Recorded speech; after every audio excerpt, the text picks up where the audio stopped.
Hi hello welcome to Kiran TV news. Pawan Kalyan గారిని NDA కూటమి పక్కన పెట్టిందా, టీడీపీ గవర్నమెంట్ పక్కన పెట్టిందా?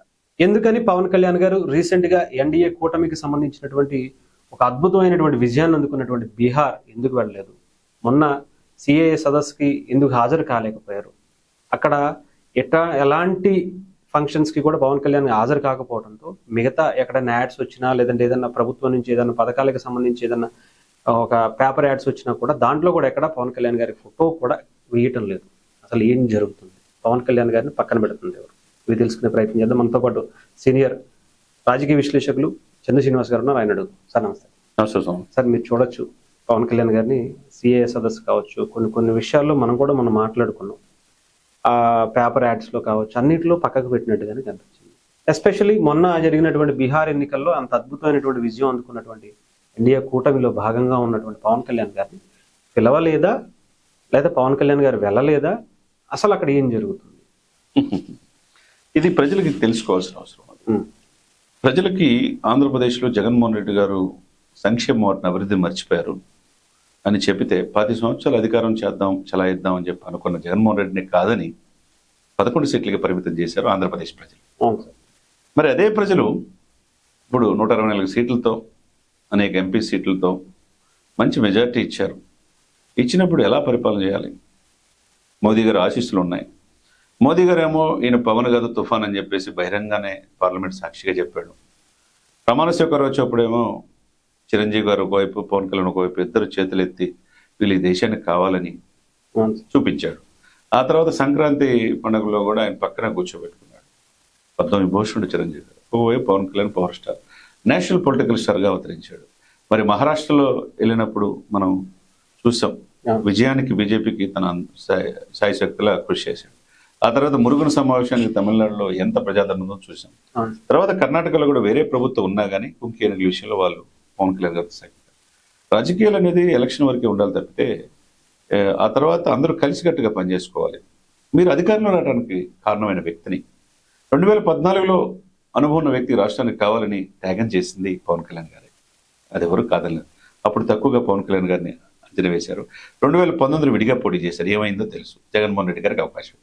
2024లో మళ్ళా కలిసి వెళ్దాం ప్రభుత్వ వ్యతిరేక ఓటు నుంచి ఉండా అని చెప్పి అవి జగన్మోహన్ రెడ్డి ఓలించాలని చెప్పి అంటే అన్కండిషనల్గా రాజమండ్రి జైల్లో ఉన్నప్పుడు సపోర్ట్ చేసి వ్యవస్థ నిర్వీర్యమైపోయిన టీడీపీ పార్టీని పైకి తీసుకొచ్చి లేపింది ఎవరు? పవన్ కళ్యాణ్ గారు కాదా? బీజేపీ అసలు ససేమిరా టీడీపీతో కలిసి ఉండొద్దని చెప్పంటే బీజేపీ పెద్దలను కూడా ఒప్పించి ఈ కూటమి కట్టింది పవన్ కళ్యాణ్ గారు కాదా? ఇప్పుడు అఖండ మెజార్టీతో ఈరోజు అనుభవిస్తున్నారంటే ఈ పదవులు మీరు పేపర్ యాడ్ వేసుకొని ఇంకొక సిఏ సమావేశాలు పెట్టుకోండి, ఇంకొక ఎక్కడికి వెళ్ళినా వెళ్ళండి. పవన్ కళ్యాణ్ లేకపోతే మీరు ఎక్కడ అనేది ఒక ఆత్మపరిశీలన చేసుకోవాలి కదా. మీరు టెక్నికల్ గ్రౌండ్స్ చూసి ఆయన ఫోటో వేయలేదంటున్నారే, మరి మొన్నటిదాకా ఇద్దరు ఫోటోలు ఉన్నాయి కదా మోదీ గారితో పాటు, ఒకవైపు సీఎం చంద్రబాబు నాయుడు గారిది, డిప్యూటీ సీఎం పవన్ కళ్యాణ్ గారిది. మరి ఎందుకు లోకేష్ యాడ్ అయ్యారు? అంటే అధికారం వచ్చేదాకా ఒకటి, అధికారం వచ్చిన దాకా పక్కన పెడితే అక్కడ ఉంది పవన్ కళ్యాణ్ చూస్తా ఊరుకోవడానికి. మీకు సమస్య ఉంటే, మీకు దశాబ్దాల తరబడి ఉంటే పెద్దిరెడ్డి లాంటి విషయాలు టేకప్ చేసి ఆయన భుజస్కంధాలపై వేసుకుంటాడు. దశాబ్దాల తరబడి కాకినాడ పోర్టులో అక్రమంగా బియ్యం సరఫరా చేస్తాడు ఆ పార్టీ నాయకులు ఉంటే అది కూడా ప్రపంచానికి తెలియజేసేది ఆయనే.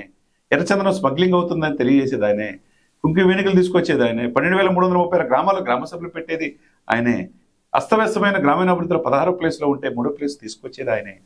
కొన్ని కోట్ల రూపాయలు అధికారులు వచ్చిన తర్వాత కూడా తన సొంత డబ్బులే ఇస్తున్న ఆ వ్యక్తిని మీరు పక్కన పెడితే ఇంకెవరిని తీసుకుంటారు?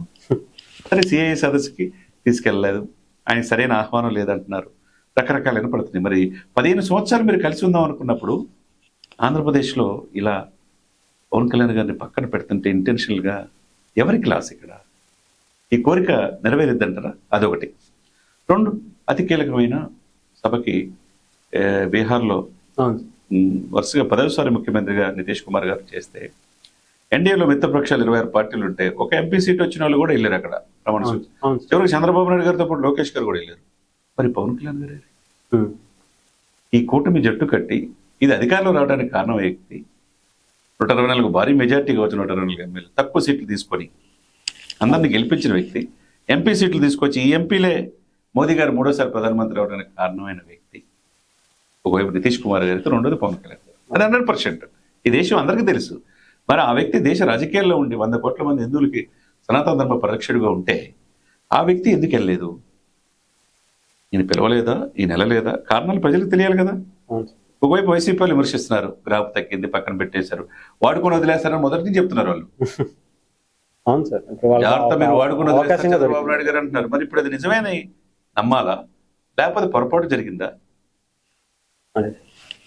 ఇది కరెక్ట్ కాదు కదండి. ఒక రోజు 13.5 లక్షల కోట్ల పెట్టుబడి ఫస్ట్ రోజు, రెండో రోజు మొత్తం కలిపి 13.5 లక్షల కోట్ల పెట్టుబడులు అంటున్నారు.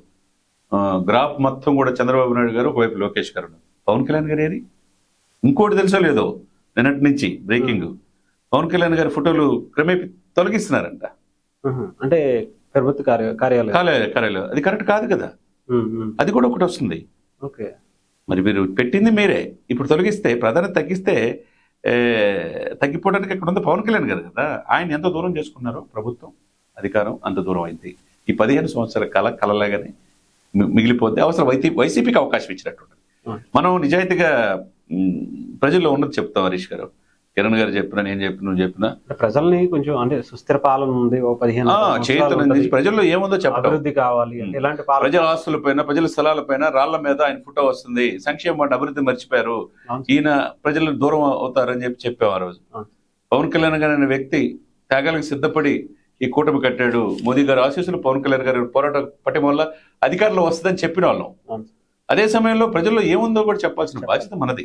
అంతేగాని ఎవరికొకరికి లాయల్టీగా చెప్పాల్సిన అవసరం లేదు. చంద్రబాబు నాయుడు 4.5 దశాబ్దాల అనుభవం మన అందరికీ తెలిసిన వ్యక్తి కావాలి సార్, నిజంగా డెఫినెట్ గా ఆయన ఎక్స్పీరియన్స్ ఉన్న వ్యక్తి ఈ రాష్ట్రానికి కావాలనే కదా 2 సార్లు త్యాగానికి సిద్ధపడింది. మరి ఎన్నాళ్ళు త్యాగానికి సిద్ధపడుతుంటారు? మీరు అధికారం వచ్చిన తర్వాత 2 సంవత్సరాలు కాకముందే పవన్ కళ్యాణ్ గారు పక్కన పెడితే, మరి ఆయన 15 సంవత్సరాల కళ ఎక్కడ నెరవేరింది? వైసీపీ వాళ్ళు ఇప్పుడే బహిరంగ విమర్శిస్తా ఉన్నారు. వాళ్ళకి ఏం సమాధానం చెప్తాం? ప్రజలకి ఏం సమాధానం చెప్తాం? ప్రజలు కూడా మెచ్యూరిటీ పీపుల్, రేపు ఎలక్షన్లు అంతా చూస్తున్నారు. పవన్ కళ్యాణ్ వారు కూడా వదిలేస్తున్నారని అందరూ మేధావులు, విఘ్నులు అందరూ అంటున్నారు. మరి దీనికి కారణం ఏంటి చెప్పాలి? ఇండియాలో అంత పవర్ఫుల్గా 100 కోట్ల మంది హిందువులకు పీఠాధిపతులు, మఠాధిపతులు ఎవరు చేయలేనిది, ఎక్కడో లడ్డు అపవిత్రం అయితే కాపాడిన హిందూ ధర్మ పరిరక్షణ బోర్డు ఏర్పాటు చేయాలని, సనాతన ధర్మ పరిరక్షణ బోర్డు ఏర్పాటు చేయాలని దేశవ్యాప్తంగా ఉన్న పవన్ కళ్యాణ్ గారినే ఇప్పుడు ఎన్డీ సమావేశాలకు ఎందుకు వెళ్ళలేదు? అంతే కదండి. అంటే వ్యక్తిగతంగా వెళ్ళలేదంటారు, కావాలని పక్కన పెట్టారు. అదేందో తెలియాలి. మనం ప్రజల్లో ఉన్నది తెలియజేయాల్సిన బాధ్యత మీదైనా మనదైనా. దీనికి క్లారిటీ ఇవ్వాల్సింది గౌరవనీయులైన ఆంధ్రప్రదేశ్ ముఖ్యమంత్రి గారు, తర్వాత ఎన్డీఏ పెద్దలు కూడా క్లారిటీ ఇవ్వాలి. ఎందుకు పవన్ కళ్యాణ్ నిన్నటిదాకా బాగానే ఉంది కదా, రివ్యూలు, మీటింగ్లు అన్ని కూడా చేస్తా ఉన్నారు కదా. మరి ఈ మీటింగ్కి వెళ్ళడం, ఒక ఎంపీ వెళ్ళిన వ్యక్తి, ఒక ఎంపీకి అంత ప్రాధాన్యత ఉన్నాయి, భారీగా తిప్పుకొని డ్యాన్సులు, మూమెంట్లు కూడా వేసుకున్నప్పుడు పవన్ కళ్యాణ్ గారు ఏరెక్కడ? ఏదో జరుగుతుందనేది ఆ క్లారిటీ ఇవ్వాల్సిన బాధ్యత ఇప్పుడున్న ఎన్డీఏ పక్షానికి ఉంది, ఇంకోవైపు టీడీపీకి కూడా ఉన్నది.